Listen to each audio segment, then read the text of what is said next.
Ya, terima kasih Anda masih bersama kami di Newsroom Today. Pemirsa, mulai hari ini jembatan penyeberangan orang di Bundaran Hotel Indonesia tidak lagi digunakan. Sebagai gantinya, dibuat pelikan cross, lalu lintas menjadi tersendat. Lantaran pengendara harus berhenti setiap kali ada pejalan kaki yang menyeberangi. Maksud kami yang menyeberang. Pemprov DKI Jakarta memutuskan akan merobohkan jembatan penyeberangan orang di Bundaran HI agar pemandangan di Ketugu Selamat Datang nantinya tidak terhalang.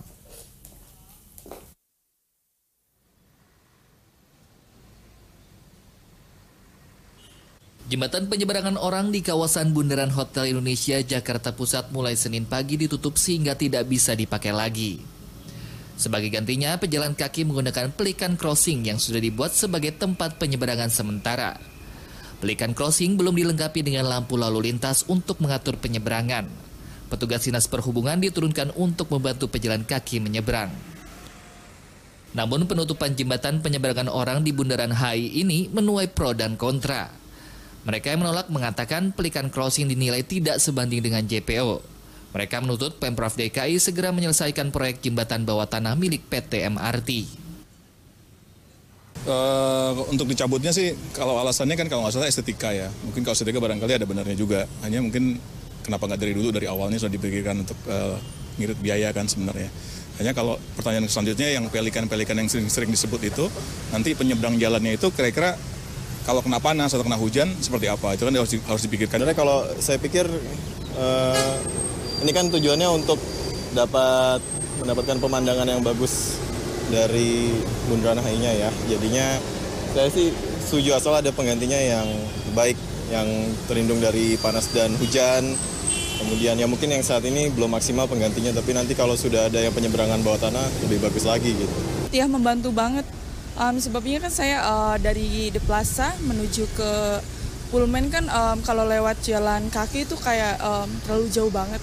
Jadi pas ada zebra cross lebih ini aja sih, lebih membantu banget. Sementara itu, Presiden Direktur PT Mass Rapid Transportation William Sabandar mengatakan, JPO mulai dibongkar malam ini pukul 9 malam hingga pukul 5 pagi. William memastikan JPO dibongkar permanen. Nantinya pada Maret 2019, masyarakat akan dialihkan menggunakan jembatan bawah tanah MRT. Buka kembali.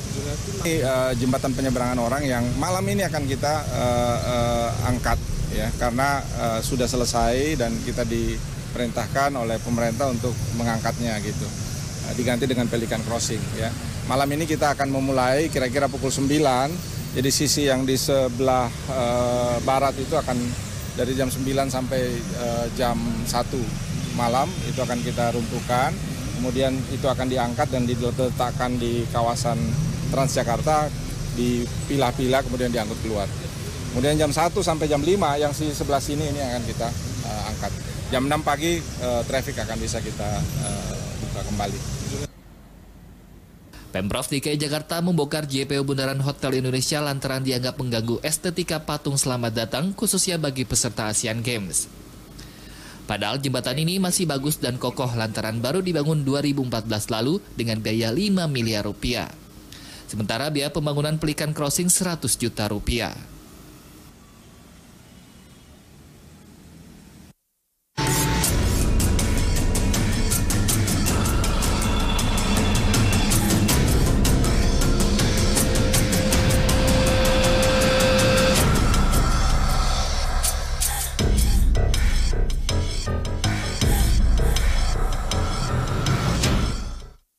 Ya, pemirsa, efektifkah pelikan cross di Bundaran HI menggantikan jembatan penyeberangan orang? Sudah bersama kami di Studio 1 Jak TV, yaitu Pak Priyanto selaku Kabid Lalu Lintas Dinas Perhubungan DKI Jakarta. Selamat petang. Selamat Pak Priyanto. petang. Dan juga sudah hadir Pak Yayat Supriyatna selaku pengamat tata kota. Selamat petang, Pak Yayat. Apa kabar, Pak Yayat? Alhamdulillah. Alhamdulillah sehat ya.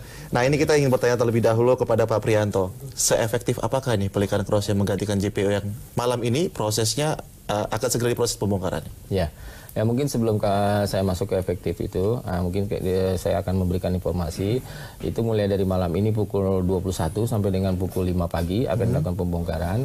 Nah, nanti dilakukan penutupan ruas jalan, khususnya yang sisi barat maupun sisi timur, baik itu dari arah utara maupun dari arah selatan.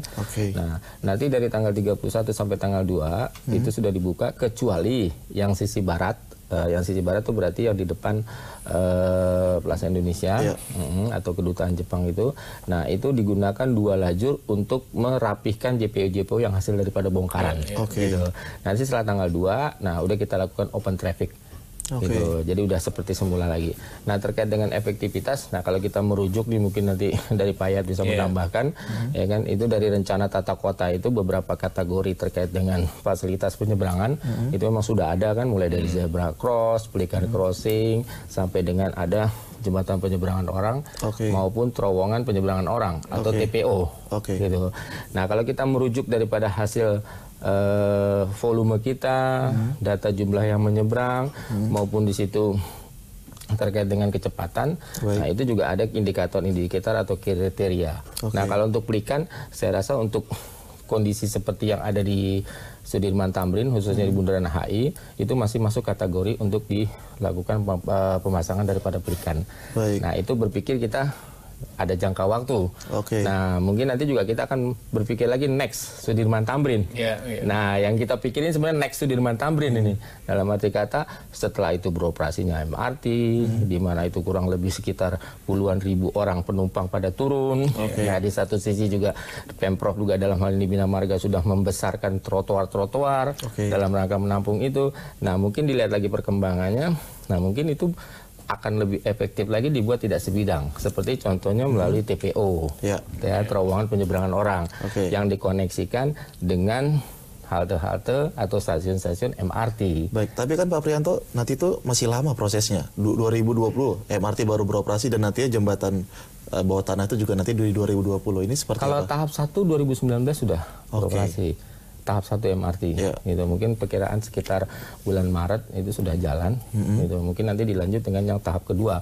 Kalau tahap kedua betul, itu sampai dengan 2021-2022. Gitu. Lalu fasilitas yang disediakan oleh pemerintah sendiri untuk di Pelikan Cross itu apa aja nantinya? Jadi di samping tadi Pelikan Crossing, nah kita juga akan perkuat juga dengan zebra cross. Nah, di samping itu juga jika dia memencet tombol akan berbunyi sirine tanda untuk kendaraan yang melalui atau melewati di situ. Jadi di samping ada lampu, ya kan, di samping juga ada bunyi-bunyi. Nah, itu tanda daripada orang akan menyeberang. Gitu. Baik Pak Prianto, Pak Yayat, ini menjadi pro dan kontra di masyarakat kita. Sebagian beranggapan ini dapat menimbulkan kemacetan karena para pengemudi harus menunggu lama dan menempuh waktu yang lebih lama. Sementara dari sisi pejalan kaki ini merupakan suatu keadilan yang diwujudkan oleh pemerintah Provinsi DKI Jakarta. Seperti apa Pak Yayat melihat? Pertama begini, kalau mau pelikan crossing itu sederhana aja satu. Ada syaratnya, disiplin. Disiplin pengendara dan disiplin penyeberang. Kita mohon maaf ya, kita juga punya pelikan crossing di tempat-tempat lain yang antara lampu, orang dan penyeberang itu kadang-kadang diabaikan. Nah, itu persoalan kultur di sini, itu satu. Yang paling aman memang pada konteks penyeberangan orang itu pada ini satu JPO dan underpass. Nah, terowongan itu karena dia tidak berinteraksi langsung dan tidak ada hambatan. Dan ini ada satu yang mungkin kita lupa. Ini kan persoalannya kan merubahnya pada konteks estetika kota. Ingin melihat Tugu Selamat Datang. Yang kita lupakan ketika kita menggunakan konsep Pelikan Crossing ini satu, aspek cuaca. Kita belum masuk musim hujan. Nanti begitu masuk musim hujan, itu akan persoalan baru. Orang pasti akan mohon maaf saya mengatakan ada bisnis baru, bisnis ojek payung, ya kan? Ketika musim hujan muncul, itu sulit orang menyeberang, tidak ada kanopi, ya kan? Nah, kalau misalnya tidak ada kanopi, orang pasti akan menggunakan kendaraan atau menggunakan atau tidak mau menyeberang atau apapun. Nah, itu pun jadi sebuah hal. Sekarang kan memang musim kemarau. Kita juga harus memperhatikan bahwa sebetulnya dengan adanya kanopi itu membantu. Kalau misalnya nanti ada terowongan terowongan penyeberangan orang, itu bisa menarik karena ada fungsi yang diintegrasikan dengan MRT, stasiun MRT. Nah, yang menjadi kekurangan kita misalnya harus membuat misalnya ini ya, fungsi penyeberangan orang dengan fungsi aktivitas bangunan kiri kanan. Tamrin Sudirman ini kiri kanan itu sebetulnya hubungan interaksinya lemah. Dan jangan bayangkan nanti sebetulnya kondisi Tamrin Sudirman kita itu tuh seperti apa? Seperti Orchard Road. Kalau Orchard Road ramai karena apa? Perdagangan dan jasa. Di kita fungsinya kebanyakan perkantoran. Jadi tidak itu. Jadi bank kitanya juga akan lihat. Baru yang terakhir menurut saya yang perlu kita cermati ya, kita harus ada peta setiap dampak desain struktur yang dibangun pasti akan melahirkan bentuk perilaku baru. Nah, sekarang yang perlu kita cermati apalah berapa bentang waktu yang dibutuhkan ketika orang menyeberang, berapa hambatan ketika kendaraan berhenti. Ini ada dua lampu ya, lampu traffic light-nya sama lampu untuk pelikan crossing-nya. Jadi kalau kecepatannya terhambat, misalnya orang menyeberang butuh berapa detik nih, berapa lama, sekian detik di sini ekor ke belakang itu bisa panjang. Nah sekarang kan belum ada lampu, baru menempatkan dengan personel. Nanti 24 jam, ini kayak kita lihat kayak lagu dangdut nih petugasnya antara tahan dengan mana tahan ya kan. Karena di 24 jam tuh cukup lelah, karena yang dihadapi bukan melindungi para pejalan kaki saja, tapi pada persoalan kendaraan lain yang menyeberang. Baik Pak Yayat. Ya kita tahan terlebih dahulu Pak Yayat. Nanti kita akan lanjut kembali usai jeda berikut ini. Tetaplah bersama kami di Newsroom Today.